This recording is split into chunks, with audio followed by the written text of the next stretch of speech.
Rais wa Marekani Donald Trump hii leo anatarajiwa kukutana na waziri mkuu wa Israeli Benjamin Netanyahu, ambaye kwa sasa basi viongozi mbalimbali duniani wanamuongelea kama dikteta, wanamuongelea kama nduli, wanamuongelea kama mtu mwenye roho mbaya, na yote ni kwa sababu ya yale mauaji ambayo yanaendeleza pale katika eneo la Gaza, mauaji ambayo Israeli alianza kuyafanya baada ya kuona amekuwa mtu wa kushambuliwa sana na Hamas, ambao aliweza kushambulia na kuua raia wake, naye akalipiza kisasi akitumia kifungu cha sheria cha Umoja wa Mataifa cha kujilinda, na basi akakuta idadi kubwa ya watu wanaowaua ni raia wasio na hatia.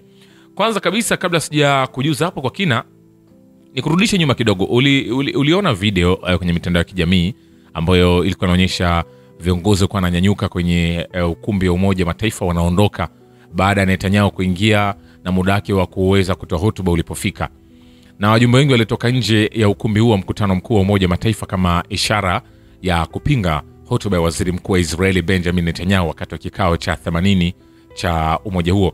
Na Netanyahu, ambaye kwa sasa anakabiliwa na hati ya kukamatwa iliyotolewa na mahakama ya kimataifa ya uhalifu ICC kutokana na uhalifu wa kivita, alitumia hotuba yake siku ya Ijumaa kutetea vita vyake vya mauaji ya kimbari dhidi ya Gaza, na mtawala huyo alikosoa msimamo wa mataifa mbalimbali wanachama wa jumuiya ya kimataifa kwa ujumla, akisisitiza kuwa utawala wake lazima ukamilishe kazi katika eneo la Palestina lililozingirwa. Kauli zake zilikuja baada ya viongozi kadhaa wa dunia kutoa hotuba kali katika Umoja wa Mataifa dhidi ya Israeli na kuitaka isitishe vita vyake dhidi ya Gaza. Israeli inakabiliwa na hali ya kutengwa isiyokuwa ya kawaida, huku mashinikizo ya kidiplomasia, kitamaduni na kiuchumi yakiongezeka, na kuondoka kwa wajumbe kwa wingi katika ukumbi wakati wa hotuba ya Netanyahu ni ishara ya wazi ya hasira ya kimataifa dhidi ya vita vya Gaza, hali ambayo sasa inaonekana katika hatua rasmi ya kutambua taifa la Palestina na kampeni za kususia utawala wa Israeli. Harakati ya Kiislamu ya kupigania ukombozi wa Palestina, Hamas, imesema kuwa hatua ya wajumbe wa mataifa wanachama wa UN kuondoka kabla ya Netanyahu kuzungumza ni ishara ya kutengwa kwa Israeli kimataifa kutokana na vita vya Gaza. Taher al-Nunu, huyu ni mshauri wa vyombo vya habari wa mkuu wa ofisi ya kisiasa ya Hamas, anasema ususiaji wa hotuba ya Netanyahu ni miongoni mwa dalili za kutengwa kwa Israeli kutokana na vita vya Gaza.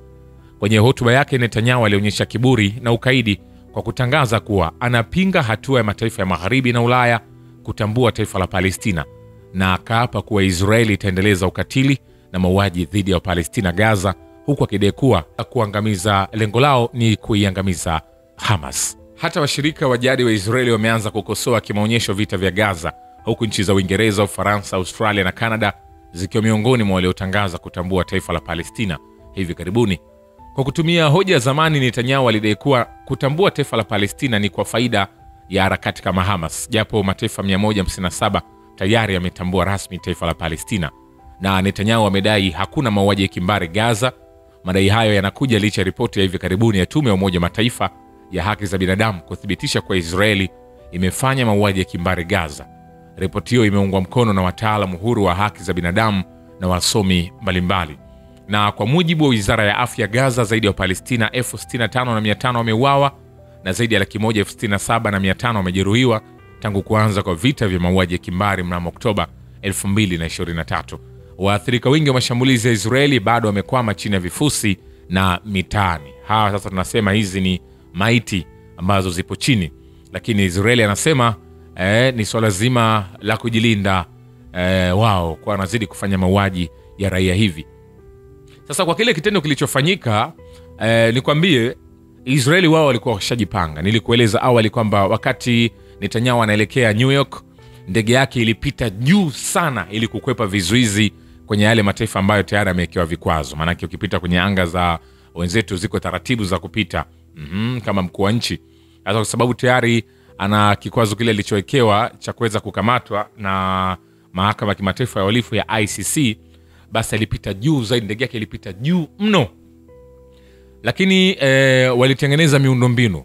Unaambiwa kule Hamas katika eneo la Gaza, wale ambao ni mateka raia waliokuwa kule, speaker zilienda kuwekwa kwenye yale maeneo ambayo vita vile vinaendelea, na wakati Netanyahu anahutubia basi ikawekwa live kwenye zile speaker, sauti ikawa inaelekea eneo lote lile ambalo vita vinapigwa ili watu wasikie, na lengo lilikuwa ni kwa ajili ya kutoa nguvu pia kwa mateka ambao wanashikiliwa. Kwa hiyo haijabainika kwamba ujumbe ambao Netanyahu alitaka uwafikie mateka na watu wote wa Gaza kama ulifika au ulipuuziwa. Lakini kiujumla tu nikwambie kwa taarifa ambayo nimeipata hivi leo kupitia vyombo mbalimbali vya habari, vinaeleza kwamba licha kwamba Donald Trump anakwenda kukutana na Netanyahu kwa ajili ya kuangalia masuala mazima ya makubaliano ya kuweza kumaliza vita hivi, ili kukamilisha kabisa vita kwenye mji wa Gaza City na maeneo mengine, lakini Hamas wamedai kupoteza mawasiliano na mateka wawili. Hiki ni kitengo cha kijeshi cha Hamas. Wao wamepoteza mawasiliano na mateka wawili. Huyu ni wa kwanza anaitwa Matan Angrest na Omri Miran. Hii ni wakati wa operation kali za Israeli kwenye vitongoji vya Gaza City. Na nikwambie tawi la kijeshi la Hamas kupitia brigade zake za Al-Qassam limewatolea wito wanajeshi wa Israeli Jumapili kuondoka na kusitisha mashambulizi kwa Gaza City kwa angalau masaa 24 ili wanamgambo hao wapate nafasi ya kuwasaka mateka hao ambao hatima yao inaweza kuibua kiwingu kwenye mkutano huu wa leo kati ya waziri mkuu wa Israeli Benjamin Netanyahu na Rais Trump. Na Trump yeye ameliambia shirika la habari la Reuters kupitia mahojiano kwa njia ya simu kwamba amepata mwitikio mzuri mno kutoka Israeli na kwa viongozi wa mataifa ya Kiarabu kuelekea pendekezo la mpango wa amani wa Gaza, na kwa maana hiyo ni dhahiri kwamba kila mmoja sasa anataka kufikia makubaliano. Kundi la Hamas hata hivyo limesema halijapata bado pendekezo lolote ama kutoka kwa Trump au kwa wasuluhishi. Israeli wao walianzisha mashambulizi makubwa ya ardhini huko Gaza City, ikiangusha majengo na kuagiza maelfu ya wakazi kuondoka katika kile ambacho Netanyahu anasema ni jaribio la kuliangamiza kundi la Hamas. Lakini hata hivyo katika siku chache zilizopita kumeshuhudiwa kuongezeka kwa mazungumzo ya suluhu ya kidiplomasia katika vita hivyo ambavyo vimedumu kwa karibu miaka miwili sasa.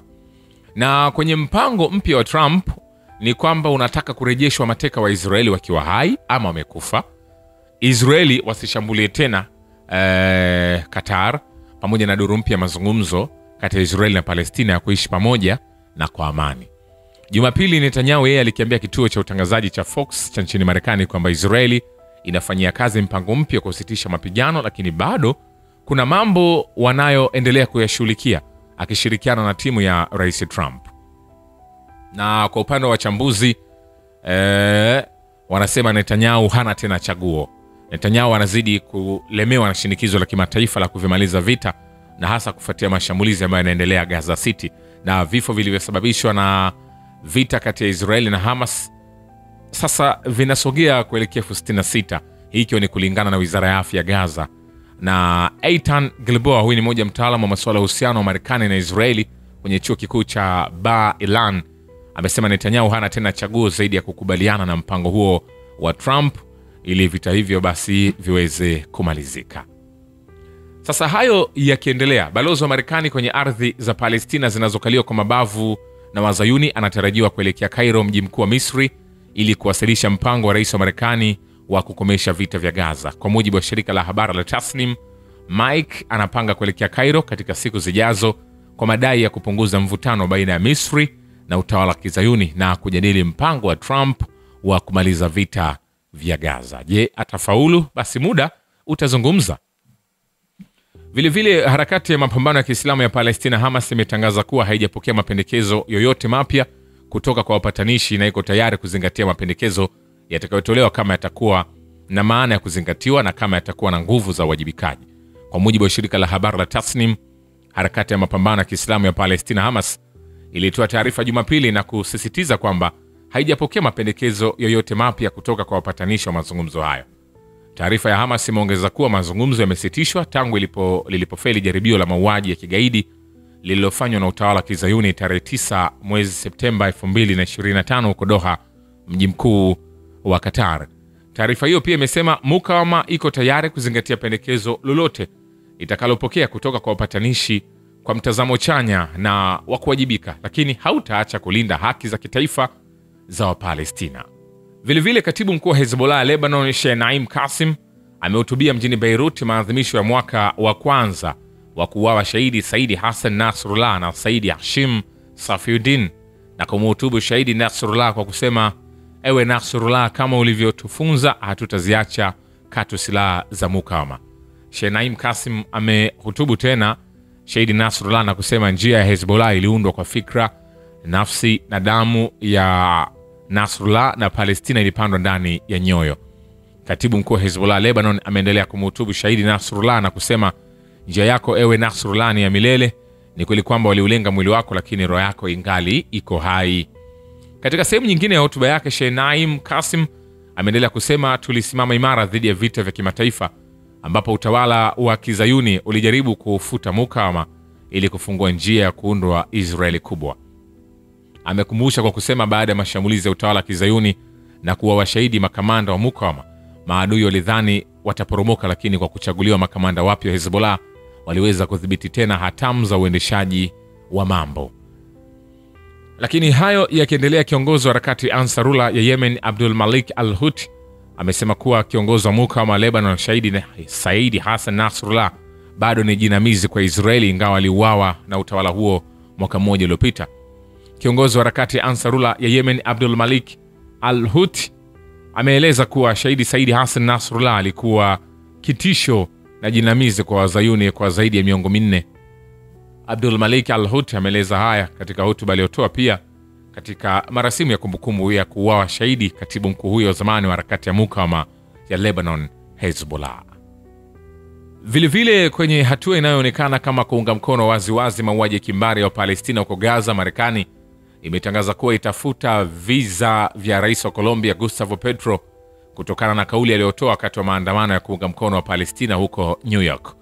Petro alijiunga na waandamanaji huko New York akiwa na mwanamuziki wa Uingereza Roger Waters wakati waziri mkuu wa Israeli Benjamin Netanyahu alipokuwa akihutubia mkutano mkuu wa Umoja Mataifa. Petro amemwambia umati mkubwa wa watu, kinachotokea Gaza hakina mjadala, ni mauaji ya kimbari, akiongeza kuwa kura ya turufu ya Marekani katika Baraza la Usalama la Umoja Mataifa imeharibika kabisa na kuharibu matumaini ya diplomasia. Amesema kuwa wiki iliyopita wakati Marekani ilipoweka turufu kwa azimio la kutaka kusitishwa kwa vita Gaza kwa mara ya 6, diplomasia ilifikia ukingoni. Rais wa Colombia amebaini kuwa historia ya binadamu imetuonyesha kuwa milenia kwamba diplomasia ikifika ukingoni tunapaswa kuingia katika awamu nyingine ya mapambano. Rais Petro aliwaomba wanajeshi wa Marekani wasitii amri za Rais Trump. Rais wa Colombia amesema, kutoka New York na waomba wanajeshi wote wa jeshi la Marekani msitumie nguvu dhidi ya watu, kata amri ya Trump, tii amri ya ubinadamu. Waziri wa mambo ya ndani wa Colombia Alomando aliandika kwenye X kwamba visa vya waziri mkuu wa Israeli Benjamin Netanyahu ndio iliyopaswa kufutwa badala ya Petro. Mwisho wa kumnukuu. Kumbuka haya ni yale ambayo yanaendelea kushika tamu. Tutaendelea kukusogezea hatua kwa hatua kwa yale ambayo yatakayokuwa yakiendelea kujiri moja kwa moja. Mimi ni Richard Shio, The Rich Voice. Ni follow Instagram na TikTok kama Rich Voice Official. Asante.